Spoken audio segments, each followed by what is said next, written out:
Hello दोस्तों, क्या हाल चाल है आपके। और आज की इस वीडियो में दोस्तों हम बात करने वाले हैं दो ऐसे स्मार्टफोनों के बारे में जो सिमिलर स्पेसिफिकेशन के साथ आते हैं, सिमिलर प्राइस के साथ आते हैं और कुछ मिलते जुलते डिजाइन के साथ आते हैं। लाइक जैसे करण अर्जुन या फिर जय वीरू, उसी टाइप से ये स्मार्टफोन हमें देखने को मिलते हैं। क्या बात कर रहे हैं?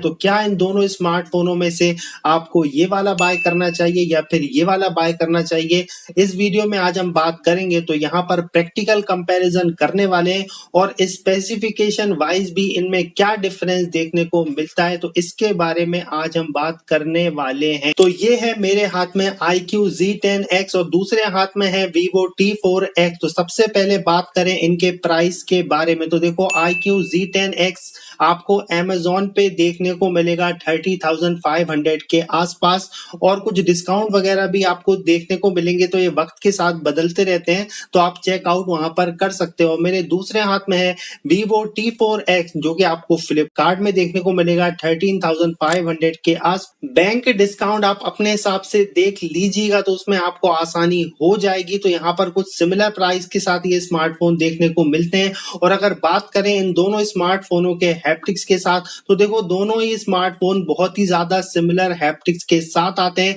तो यहाँ पर इन दोनों में ही आपको घुरघुर वाले हैप्टिक्स देखने को मिलेंगे, ठक-ठक वाले तो नहीं मिलेंगे इस प्राइस पर। तो घुरघुर वाले हैप्टिक्स मिलेंगे जो कि आपको सॉलिड वाले मिलेंगे। तो टाइपिंग वगैरह का जो एक्सपीरियंस है आपको काफी ज्यादा शानदार मिलेगा प्राइस के अकॉर्डिंग। और अगर दोस्तों बात करें बॉक्स के कंटेंट के बारे में, तो दोनों ही स्मार्टफोनों में आपको स्क्रीन गार्ड देखने को मिलेगा, बैक कवर देखने को मिलेगा, type A to type C cable मिलेगी और यहाँ पर अच्छा खासा यहाँ पर चार्जर देखने को मिलेगा। और अगर दोस्तों बात करें इन स्मार्टफोनों की डिजाइन के बारे में, तो देखो ये दोनों ही स्मार्टफोन एक स्पीकर के साथ आते हैं, आईआर ब्लास्टर देखने को मिलता है और यहाँ पर कैमरा मॉड्यूल भी आपको इनका कुछ सिमिलर ही देखने को मिलेगा यहाँ पर। लेकिन बैक में दोनों ही के साथ एक डायनेमिक लाइट देखने को मिलती है। जब सेटिंग वगैरह में जाते हैं तो वहां पर इफेक्ट्स में जाते हैं तो वहां पर डायनेमिक लाइट का ऑप्शन देखने को मिलता है इन दोनों ही स्मार्टफोनों में। तो म्यूजिक प्ले करते वक्त, नोटिफिकेशन के वक्त और चार्जिंग के टाइम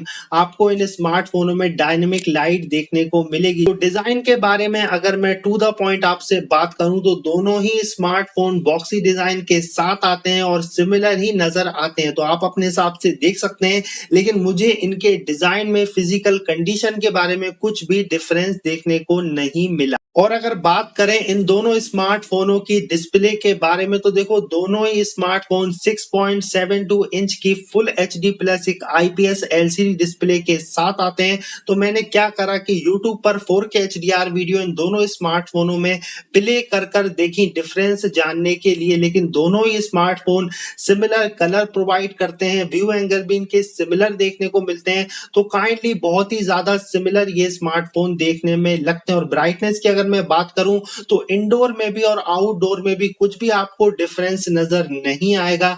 जैसा कि Vivo T4 में है उसी तरह iQOO Z10X में ब्राइटनेस आपको देखने को मिलेगी। तो यहाँ पर डिस्प्ले में कंटेंट वॉचिंग भी बिल्कुल सिमिलर है, ब्राइटनेस भी बिल्कुल सिमिलर है और दोनों में ही साइड में फिंगरप्रिंट सेंसर दिया हुआ है। चूंकि एमोलेड डिस्प्ले नहीं दी हुई है तो दोनों में ही फिंगरप्रिंट सेंसर साइड में है, जिनकी स्पीड और काफी ज्यादा फास्ट है, बस टच करने पर ओपन हो जाता है। तो अगर मैं बात करूं डिस्प्ले के बारे में, दोनों ही स्मार्टफोनों में कुछ भी डिफरेंस नजर नहीं आता है। और अगर बात करें बैटरी की, तो दोनों ही स्मार्टफोन 6500 mAh की बैटरी के साथ आते हैं और 44 वॉट के चार्जर के साथ आते हैं। तो अगर बात करें चार्जिंग स्पीड, आपको लगेगा 1 घंटे 12 मिनट के आसपास इनको 0 to 100% चार्ज होने में। और अगर एसओटी की बात करें तो 7+8 आवर्स आप हैवी यूज भी करते हैं तो इनकी बैटरी में आपको एसओटी देखने को मिल जाएगा। सिम स्लॉट की अगर बात करें तो दोनों ही स्मार्टफोनों में आप 2 सिम का यूज कर सकते हैं, यहाँ पर मेमोरी कार्ड का यूज नहीं कर सकते। और अगर बात करें इन दोनों स्मार्टफोनों की परफॉर्मेंस के बारे में, तो देखो दोनों ही स्मार्टफोन MediaTek Dimensity 7300 के साथ आते हैं, LPDDR4X रैम के साथ आते हैं और दोनों में ही UFS 3.1 का स्टोरेज देखने को मिलता है। दोनों स्मार्टफोनों की परफॉर्मेंस में एक बड़ा डिफरेंस देखने को मिलता है जब सेटिंग में जाते हैं, बैटरी में जाते हैं, तो यहाँ पर iQOO Z10X में यहाँ पर मॉन्स्टर मोड देखने को मिलता है, जबकि Vivo T4X में मॉन्स्टर मोड देखने को नहीं मिलता है। तो सबसे पहले हम AnTuTu स्कोर के बारे में बात नहीं करेंगे, लेकिन अगर आपको जानना है तो ज्यादा बेटर आ जाते हैं Vivo T4X में 6 लाख प्लस AnTuTu स्कोर देखने को मिलते हैं, जबकि iQOO Z10X में 6 लाख से थोड़े से कम AnTuTu स्कोर देखने को मिलते हैं। लेकिन अगर बात करें डेली लाइफ में, जब मैंने डायलर को ओपन किया, मैसेज को ओपन किया, क्रोम को ओपन किया या कैमरा मॉड्यूल को ओपन किया, तो दोनों ही स्मार्टफोन बिल्कुल सिमिलर टाइम पर ओपन कर लेते हैं। लेकिन जब मैंने काइनमास्टर में इन दोनों स्मार्टफोनों को ओपन किया हुआ था, तो यहाँ पर दोनों ही स्मार्टफोन सेम टाइम पर उसको ओपन कर लेते हैं। लेकिन डिफरेंस नजर आता है, जब मैंने सबवे सफर को इन दोनों स्मार्टफोनों में ओपन किया हुआ था, तो यहाँ पर iQOO Z10X पहले ओपन कर लेता है और Vivo T4X बाद में ओपन करता है। और अगर बात करें वीडियो रेंडरिंग टेस्ट की, तो काइनमास्टर में मैंने 1 GB के आसपास की फाइल ली, तो दोनों ही स्मार्टफोन बिल्कुल सिमिलर टाइम में, सिमिलर सेकंड में, मतलब आधा सेकंड का भी डिफरेंस आपको देखने को नहीं मिलेगा।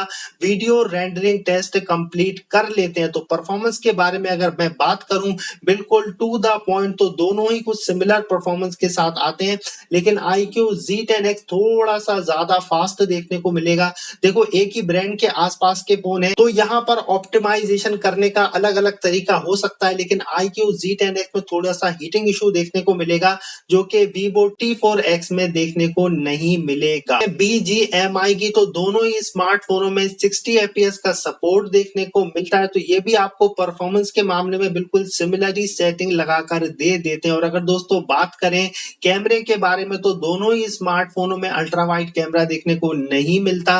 दोनों ही स्मार्टफोनों में फ्रंट कैमरे से 1080 30 FPS तक की वीडियो रिकॉर्डिंग कर सकते हैं और मेन कैमरे से 4K 30 FPS तक की वीडियो रिकॉर्डिंग का सपोर्ट देखने को मिलता है। देखो, दोनों ही स्मार्टफोनों में 2 कैमरे काम के मिलते हैं, बाकी के कैमरे फिजूल और बकवास और वाहियात मिलते हैं, जो कि यूजलेस है। तो 50 मेगापिक्सल का मेन कैमरा मिलता है और 8 मेगापिक्सल की सेल्फी मिलती है। फोकस टेस्ट की अगर मैं बात करूं, तो ऑब्जेक्ट अगर थोड़ा सा स्लिम होता है, तो दोनों ही स्मार्टफोन अच्छे से फोकस नहीं कर पाते हैं, लेकिन जब ऑब्जेक्ट थोड़ा सा लार्ज होता है, तो बढ़िया से ही दोनों स्मार्ट फोकस कर लेते हैं, बिल्कुल तमीज में आ जाते हैं। लेकिन अगर मैं बात करूं बैक कैमरे से वीडियो रिकॉर्डिंग की, तो बिल्कुल सिमिलर ही वीडियो रिकॉर्डिंग आपको देखने को मिलेगी। 19-20 का भी फर्क देखने को नहीं मिलेगा दोनों ही स्मार्टफोनों से। तो वीडियो रिकॉर्डिंग दोनों में कुछ खास नहीं आती, थोड़ी सी डल टाइप की आती है। तो यूजलेस वीडियो रिकॉर्डिंग यहाँ पर देखने को मिलेगी। और फ्रंट कैमरे से भी काइंडली ये दोनों ही स्मार्टफोन बिल्कुल similar type of video recording दे देते हैं, बिल्कुल भी डिफरेंस देखने को नहीं मिलता है। दोनों ही स्मार्टफोन बिल्कुल सिमिलर टाइप की वीडियो रिकॉर्डिंग करके दे देते हैं। अब दोस्तों बात करें सेल्फी के बारे में, तो देखो, दोनों ही स्मार्टफोन कुछ सिमिलर तरह की सेल्फी यहाँ पर निकाल कर दे देते हैं। लेकिन अगर आप Vivo की तरफ देखो, तो टी शर्ट का कलर Vivo में थोड़ा सा बेटर नजर देखने को मिलेगा, लेकिन 19-20 का भी फर्क नहीं है। अगर आप देखें तो बिल्कुल ही सिमिलर तरह की यहाँ पर फोटोग्राफी दोनों सेल्फी कैमरे में दे देते हैं। अगर मैं पोर्ट्रेट की बात करूं, तो यहाँ पर Vivo थोड़ा सा बेटर है। iQOO ने फोटो को थोड़ा सा डार्क यहाँ पर किया हुआ है, लेकिन किसी किसी कंडीशन में Vivo यहाँ पर डार्क कर देता है। तो दोनों ही स्मार्टफोन कह सकते हैं कि सेल्फी में थोड़े से कंसिस्टेंट नहीं है, लेकिन सेल्फी 8 मेगापिक्सल के हिसाब से दोनों ही अच्छी निकाल कर दे देते हैं। अगर दोस्तों बात करें मेन कैमरे के बारे में, तो देखो, ये दोनों ही फोटो 50 मेगापिक्सल के मेन कैमरे से यहाँ पर क्लिक की हुई हैं। तो अगर यहाँ पर बियर्ड के बालों को देखो, बिल्कुल सिमिलर फोटो यहाँ पर आपको देखने को मिलेगी, कुछ भी डिफरेंस नहीं मिलेगा। पोर्ट्रेट मोड की अगर मैं बात करूं, दोनों ही स्मार्टफोनों ने सिमिलर यहाँ पर फोटो क्लिक की हुई है मेन कैमरे से। तो यहाँ पर आपको कुछ बहुत बड़ा डिफरेंस देखने को नहीं मिलता है जब मैं बात करूं ह्यूमन स्किन की। लेकिन अगर बात करें नेचर की, तो यहाँ पर भी आप हाथों को देखो या फिर फूल पत्ती को देखो, आर्टिफिशियल यहाँ पर फूलों को देखो, बिल्कुल सिमिलर ही आपको फोटो देखने को मिली है। तो अगर मैं बात करूं, बिल्कुल सिमिलर ही कैमरा है, कुछ भी डिफरेंस देखने को नहीं मिलता है।